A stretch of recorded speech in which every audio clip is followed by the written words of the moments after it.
Today is part 4 of the series, What I Learned in Rehab. And it's a doozy. It's a doozy. Let me go back. I want to start with, this is my trusty red journal from rehab right here. The first thing that I ever put in here, let me get in there. First thing I ever put in here says, thoughts, feelings, thoughts, feelings, and actions. I think it's going to be messed up. But anyway, thoughts, feelings, and actions. So this was the first thing I wrote in my red journal. And it was a huge aha moment for me. It was suddenly like I got it, that I had to start thinking about what I was thinking about. By the way, this red journal here, if something happens to me, y'all either need to burn this or sell it for money. So we'll see who my real friends are when it's all said and done, right?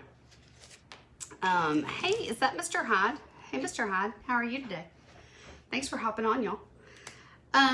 So yeah, thoughts, feelings, and actions. And I had the aha there that not everything going between my ears was going to be the truth. I have been attending online Elevate Life Church, and Pastor Keith, he calls it the think, be, do. And that's pretty much what this was, is the thoughts, actions, and feelings. There's another guy that I got into over the course of my recovery. I started really just examining the brain. I've already told y'all I'm a big nerd. Well, if you didn't know that, then how are we even connected? Because I am the biggest nerd. And I like to know so much. So I started reading and watching a lot from Dr. Joe Dispenza.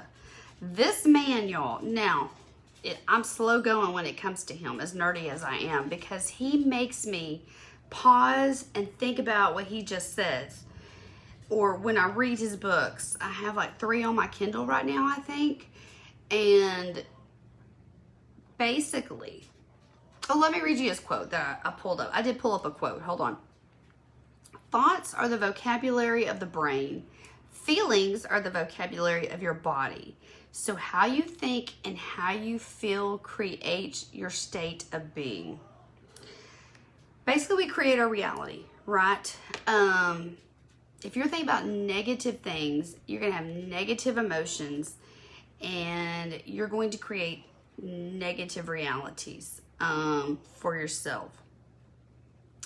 And this was important to me. The reason I really started studying this is I was what's known as dual diagnosis.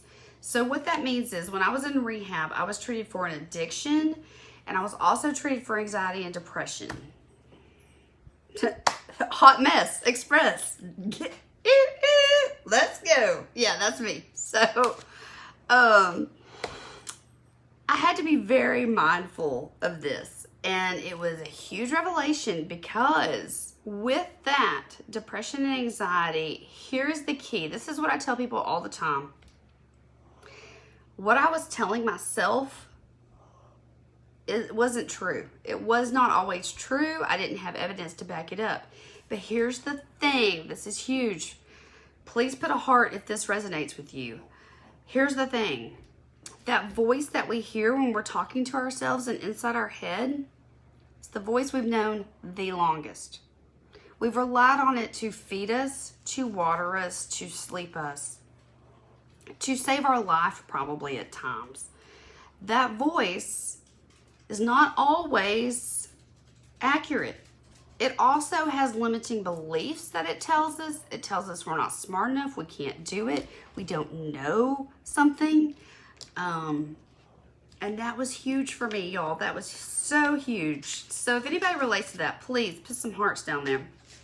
This also is important to know that on that same page, I know this is probably backwards, but feelings aren't facts. Just because you feel a way doesn't mean that that is factual.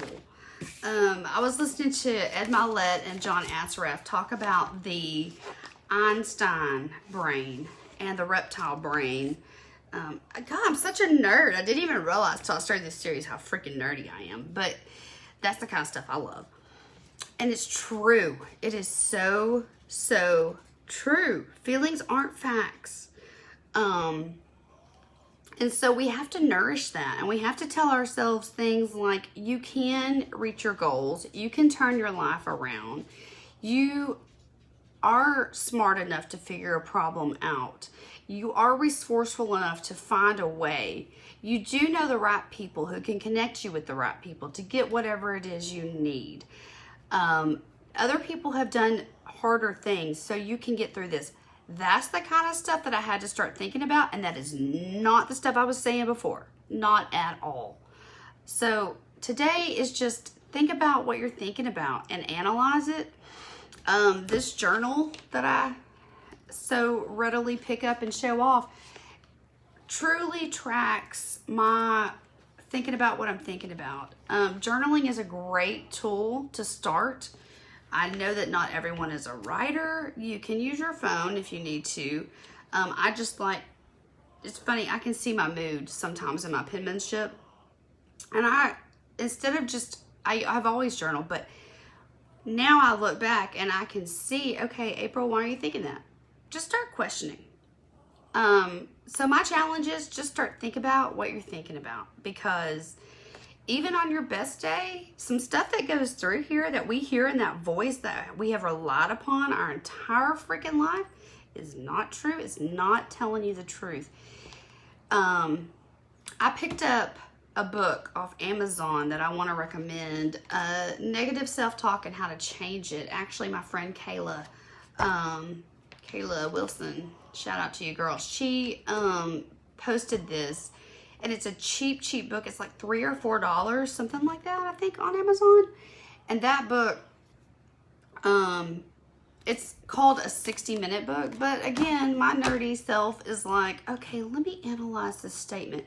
So analytical sometimes. For someone to be so right-brained, the left brain kicks in too. Both have inaccurate thoughts when I'm not being mindful of it. Meditation is good. Amy, I'm sending this to you. I promise.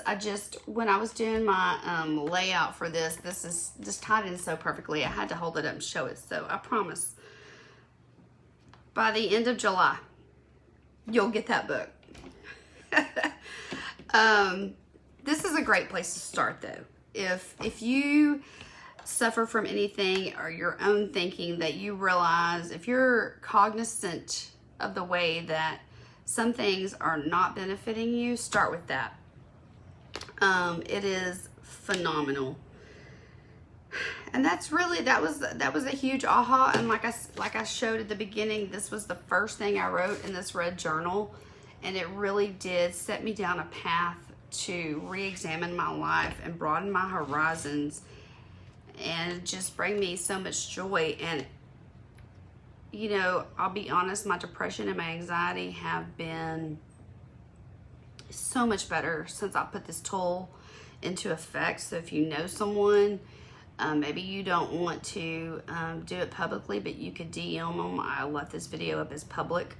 And it's really, truly, I know the struggle is real, but I just want to end on this note, especially when you're depressed, you're not in a growth mindset. We'll get into that later in this series. And the negative thoughts, it's like a 7-layer dip. The more you get and deeper you dig in, the thicker and sometimes easier it is to just start feeling that. Those thoughts are not true. Those feelings are absolutely positively lying to you. And I know that. I shared in video 1 what happened to me. So definitely question what's going on. Not in a negative way. Don't add to your negativity by any means. But like I said, I journal, and I have for years, and it's become a real tool the last 16 months to go back and just say, you know what, why did I think that? That wasn't accurate. that can be done. Someone's done this. Who am I to tell myself I can't do it? Yeah, girl, you can do it. But it doesn't come naturally still. 16 months later, I still have to use this tool. And like I said in the beginning of the video, I've been super frustrated lately. And it's because I am stuck in a thought and I'm like, whoa, April, just, that's very Texan. I was gonna say stop the horse. That's so Texan. I'm back. Anyway, this video is getting long, so I'll end on that note. But I appreciate you all for joining me today. I appreciate it. If it added some value to your life, please be sure and leave me a comment or a heart or something so that I can go back and thank you for tuning in, okay? Y'all have a blessed day, and think about what you're thinking about.